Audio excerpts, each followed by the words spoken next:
Então, se vocês tivessem que calcular quantos bebês nascem por dia no mundo, como é que vocês iam fazer isso? Problema bem tricky, né? Com o Replacement Concept fica muito fácil. Bom, primeiro eu vou explicar o pessoal, geralmente, como que o pessoal resolve esse problema. Eles pensam, de onde vêm os bebês? Mulheres. De qualquer mulher, não. De mulheres de entre 15 e 45 anos. Né?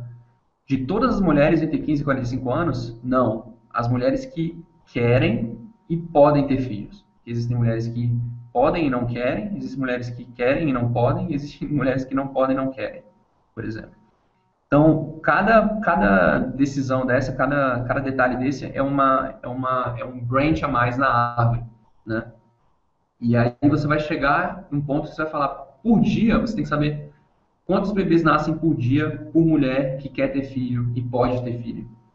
É um número difícil de estimar, né? Claro que você pode simplificar esse problema para quantos bebês nascem por ano e depois dividir por 365, né? Mas é difícil também saber quantos bebês nascem por ano por mulher que quer ter filhos e pode ter filhos. Bom, uma forma, e eu já entrevistei, esse caso eu uso muito quando eu entrevisto candidatos que me procuram no Prep Lounge.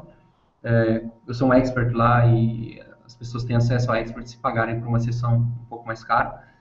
Eles perguntam, eles resolvem esse caso com esse approach que eu falei agora. No final das contas, as respostas sempre são ruins. Porque existem muitas assumptions que eles têm que fazer, né? Quantas pessoas podem ter filho? Não sei, 80%? Quantas mulheres querem ter filho? Quantas mulheres são casadas, né? Que podem ter filho, que têm um parceiro? São coisas difíceis de estimar. No entanto, se vocês pensarem que a população é relativamente constante, a população da Terra, claro que a gente sabe que ela está crescendo por causa de países como a Índia, né? Mas a gente sabe que hoje, se hoje era 7 bilhões, a gente sabe que ano que vem não vai ser 10 bilhões, não vai ser 20 bilhões, vai ser perto de 7 bilhões. Ela está crescendo, mas está crescendo bem devagar.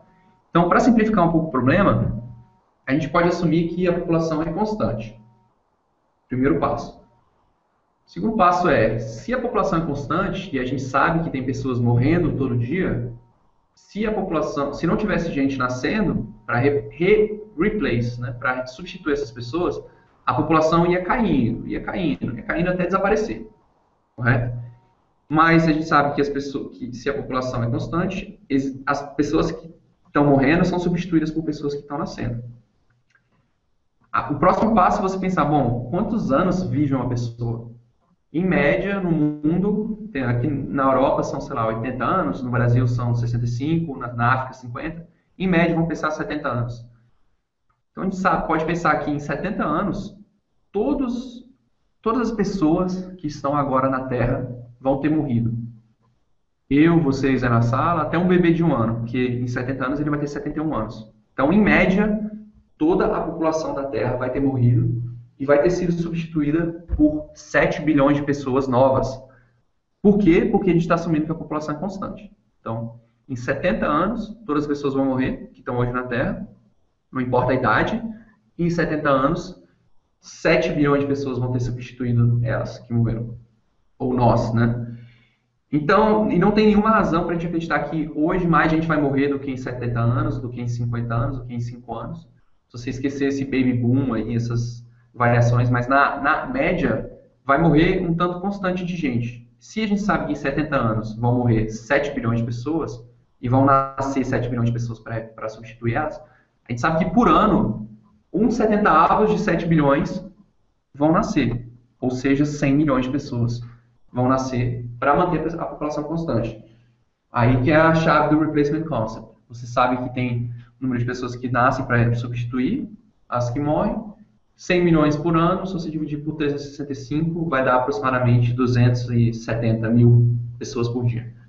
Bom, de uma forma muito rápida, a gente chegou na resposta, né? Então, vamos ver como que isso aparece numa árvore. Primeiramente, como eu falei, o problema de pessoas que nascem por dia pode ser simplificado no problema quantas pessoas nascem por ano, dividido por quantos dias tem um ano, 365. Pessoas que nascem por ano, são as pessoas que substituem as pessoas que morrem, né? Mais as pessoas que nascem para aumentar a população. Essa aqui a gente considerou que não existe. Falou primeiro que a população não cresce. Então, as pessoas que estão nascendo são só para substituir as pessoas que estão morrendo. E como eu falei, tantas pessoas que existem hoje devem ser substituídas no life expectancy, 70 anos da população. Então, os números, aí depois que a árvore está feita, a gente começa com os números, como eu falei, regra número 1. Né? Primeiro a árvore, depois os números. 7 bilhões dividido por 70 anos, 100 milhões. Vamos dizer aqui que a população não está crescendo, então 100 milhões dividido por 365 dá aproximadamente 300 mil. Bom, se eu falasse para vocês que a população está crescendo 1% ao ano, como que vocês arrumariam essa resposta para ficar melhor, para ficar mais próximo de um valor real? Então, simplesmente, se a população vai crescer 1% ao ano que vem, se hoje é 7 bilhões, ano que vem vai ser 7 bilhões, mais 1%, 70 milhões. Quer dizer, então, que esses 100 milhões aqui que estão nascendo vão ser só para substituir as pessoas que morreram. Então, tem que nascer 70 milhões a mais para a população crescer. Então, esse zero aqui viraria 70 milhões, que seria o crescimento. Então, você teria 170 milhões de bebês por ano, que por dia vai dar mais ou menos 500 mil. E se você olhar no Google mais tarde, quando a gente acabar o workshop, você vai ver que esse número é bem próximo do real. 500 mil pessoas nascendo por dia no mundo e um pouco menos de 300 mil pessoas morrendo por dia. E isso acaba ocasionando um crescimento da população de aproximadamente 1% ao ano. Interessante desse conceito é que ele não pode ser só usado para esse caso, para esse problema. Ele pode ser usado também para produtos, né? E esse foi um dos projetos que eu tive na BEM, aqui na Alemanha. A gente teve que calcular, entre outros, quantas furadeiras são vendidas na Suíça por ano. O que a gente fez? A gente usou o Replacement Concept. O pessoal não sabia que estava usando, tipo, não existe esse nome eu meio que batizei. Mas o que a gente fez foi falar que o tanto de drills que são vendidos por ano são vendidas ou para substituir as drills que já existem, que estão quebrando, saindo de circulação, ou para aumentar o número total de furadeiras. Mesma coisa que quantas pessoas estão nascendo por ano, você pode pensar que o número de furadeiras que existem são pessoas que são substituídas a cada, sei lá, 3 anos ou 5 anos. Então, se a gente sabe que tem 80 mil furadeiras na Suíça, e isso a gente descobriu pelo número de trabalhadores que usam hand drills e multiplicou por quantas hand drills ou por quantas drills eles têm, né, por trabalhador. Então, que a gente achou 80 mil, uma furadeira dura mais ou menos 5 anos, quer dizer que a cada ano 16 mil furadeiras têm que ser substituídas e, consequentemente, têm que ser compradas, têm que ser vendidas para substituir. Então, a gente, de uma forma bem simples, estimou o tamanho do mercado de furadeiras na Suíça. Show! É bem simples, com poucas assumptions, a gente conseguiu chegar no número, mais uma vez, bem próximo do número real. Isso pode ser usado para qualquer produto que é substituído a cada, sei lá, 5 anos, ou 10 anos, ou 1000 anos. Então, o que o Replacement Concept faz ele simplifica o problema de quantos produtos são vendidos por uma quantidade de tempo, por ano, que é geralmente o mercado, né? Se fala de um mercado de cadeiras. Quantos dólares são vendidos em cadeira por ano? Ele simplifica esse problema para o problema quantas cadeiras existem, né? Que é um problema muito mais simples. Então, a gente vai fazer esse exemplo em breve aqui. Um dos casos que a gente vai resolver vai ser usando o Replacement Concept. Vou dar um tempo para vocês pensarem também. Então, antes da gente chegar na parte prática, algumas dicas que são úteis para Market Sizing Cases. Aproximações que vocês têm que saber. Um ano tem, na verdade, 52 semanas, mas aproximadamente 50, que 50 é mais fácil de calcular, de dividir, do que 52. Tudo certo aí até agora, Renato? Você consegue me ouvir? Consigo.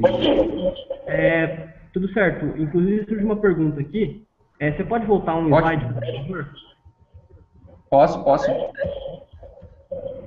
Então, como que você chegou no número 80 mil de número de furadeiras existentes? Foi uma pergunta que surgiu aqui na turma.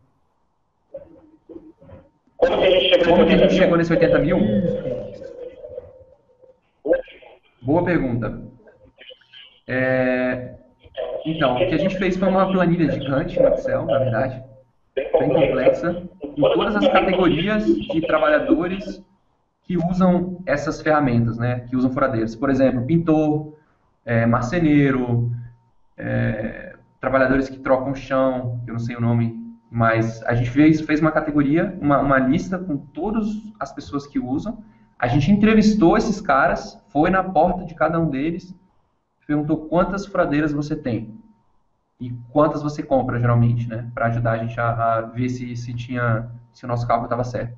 Então, a gente entrevistou e viu no serviço de estatísticas da Suíça quantas pessoas tem nessa categoria. Por exemplo, pintores tem 3.600 pintores na Suíça. Então, a gente pegou uma planilha gigantesca, multiplicou tanto de pessoas, quanto que eles usam, quantos trabalhadores usam, quantos trabalhadores tem por categoria e quantas furadeiras eles usam em média, e somou tudo isso.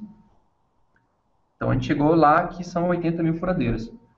E o que a gente fez para achar esse lifetime of drill, esses 5 anos, foi a gente perguntou também com qual frequência você troca a sua furadeira. Alguns falaram 4 anos, outros 6, outros 5, e a média deu 5. Então, realmente, se você vai fazer um projeto de verdade na empresa de consultoria, como foi o nosso da BEM, você vai atrás no campo para perguntar para as pessoas, você vai atrás de estatística do governo, e quanto mais você vai atrás, melhor, mais próxima da realidade fica o seu cálculo. Né? Respondi a pergunta, Renato?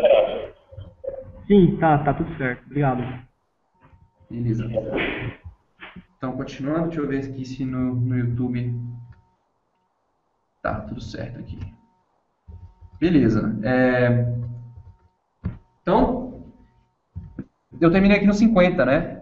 Uma conta que vocês nunca mais na vida devem fazer é conta com 5. Nunca mais.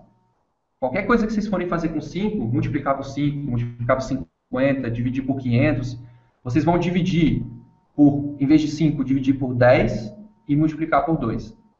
É muito mais fácil você fazer 27 vezes 5, em vez de você fazer 27 vezes 5, você faz 27 vezes 10, 270, dividido por 2, 135. Você faz muito mais rápido, você chega no 135 do que fazendo 27 vezes 5. É muito mais difícil, né? Então, uma dica boba, mas que já dá um diferencial para você. Você vai ser 135 bem mais rápido que outras pessoas normalmente fariam. São dicas. 3 anos não são 1.000 dias, 1.080 e tantos dias. São 1.000 dias. Por quê? Porque se você tiver que passar de dia para ano, você vai falar, cara, 1.000 dias são 3 anos. Claro, você sabe que é um pouco menos que 3 anos, mas é aquela história de ser rápido sem perder muito a precisão. Pi não é 3.14, Pi é 3. Né? A regra de 72 é uma regra interessante para saber em quanto tempo juros compostos dobram. Então, é importante que vocês saibam que dinheiro tem valor no tempo. Dinheiro tem valor no tempo, não esqueçam nunca disso. Em vários casos, às vezes é importante. Em vários tipos de casos. Se vocês quiserem dar pesquisada no Google aí, que é a Rule of 72, vocês podem fazer. Cálculos que vocês têm que saber também de cor. Uma semana são 168 horas, uma hora 3.600 segundos, etc, etc. São coisas que vocês não têm que pensar na hora. Quantos segundos tem numa hora? 60 vezes 60. Não, tem que estar na ponta da língua já. E galera, pratiquem contas de cabeça. Pratiquem conta de cabeça. Eu fiz engenharia na UFSC, passei 5 anos usando só calculadora. Minha cabeça enferrujou. Eu acho que muitos de vocês devem estar com o mesmo problema. E eu tive que exercitar muito antes das entrevistas que eu tive na BEM para não passar vexame. E o seu cérebro é como um músculo. Se você exercitar, ele vai voltar a ficar bom. Né? Então, é uma questão de prática. Se você estiver na rua andando para casa, faz um 13 vezes CCD5 na cabeça. E não sejam preguiçosos. A preguiça mental é um grande problema, né? Então, tentem sempre estar ativando o seu cérebro. Beleza. Então, agora é a vez de vocês. A gente vai fazer um primeiro problema que vai ser quantas lâmpadas incandescentes, né, essas que esquentam, são vendidas no Brasil por ano. Qual que é o mercado de lâmpadas incandescentes no Brasil por ano em reais?